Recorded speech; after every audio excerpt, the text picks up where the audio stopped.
Hello, hello, bonjour, bonsoir, dépendant de l'heure à laquelle vous verrez ceci.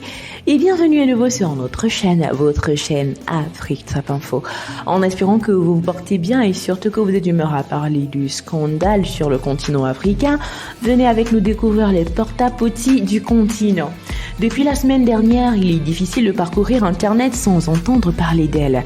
Défrayant la chronique de manière négative, les escortes de Dubaï en général et celles d'origine africaine en particulier sont la bête noire de la toile en ces derniers temps.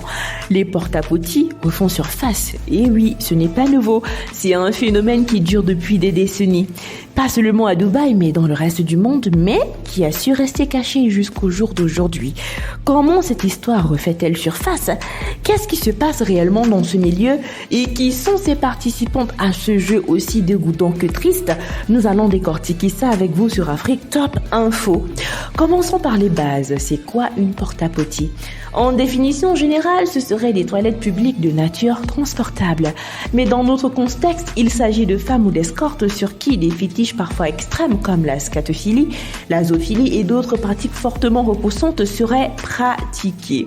La vidéo qui est sur Internet aujourd'hui date de 2020 et met en scène une femme afrodescendante en train de manger de la matière fécale provenant directement du corps d'un homme arabe. Apparemment, la vidéo contient des actions aussi choquantes alors que la scène de merde se produise avec des femmes qui sont venues d'Afrique parce qu'elles veulent être riches. Mais encore, le visage de ces femmes est sous le voile car aucun aperçu ou quoi que ce soit n'a été révélé de quelqu'un d'autre. Mais au milieu de tout cela, une déclaration d'une fille est sortie où elle mentionne « J'ai appelé une de mes amies proches alors qu'elle apparaissait enveloppée de merde et elle lui a tout dit. De plus, elle a mentionné que cette fille était d'environ 22 ans, mettant à nu un réseau de proxénétisme et de prostitution où des filles seront recrutées sur Instagram la plupart du temps, surtout dans le cercle des influenceuses bien connues de tous, ayant une plastique attirante. La rémunération chez ces porte-à-potis varie entre 15 000 et 50 000 $, ce qui vaudrait des millions de francs CFA en Afrique, garantissant à ces commerçants d'un autre genre de vivre une vie luxueuse sous les yeux de leurs followers. Parmi les influenceuses africaines soupçonnées figure Eudoxie Yao en séjour récemment à Dubaï. La fiancée de Grand P a relevé avoir été invitée par un richissime émirati. Mon séjour à Dubaï est un cadeau d'anniversaire. J'ai été invitée par un milliardaire qui m'a logé dans un hôtel 5 étoiles et il a payé 1 million de francs par jour, a-t-elle déclaré et a relayé par la page Instagram First Magazine. La femme au derrière débordant à travers des propos s'est attiré les critiques négatives des internautes, la plupart de ses compatriotes ivoiriens.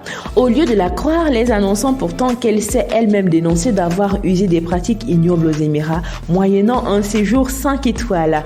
Par ailleurs, d'autres influenceuses comme Coco Emilia, Nathalie Koa, Diaba Sora et Malouès et même coach Amande Chic seraient indexées.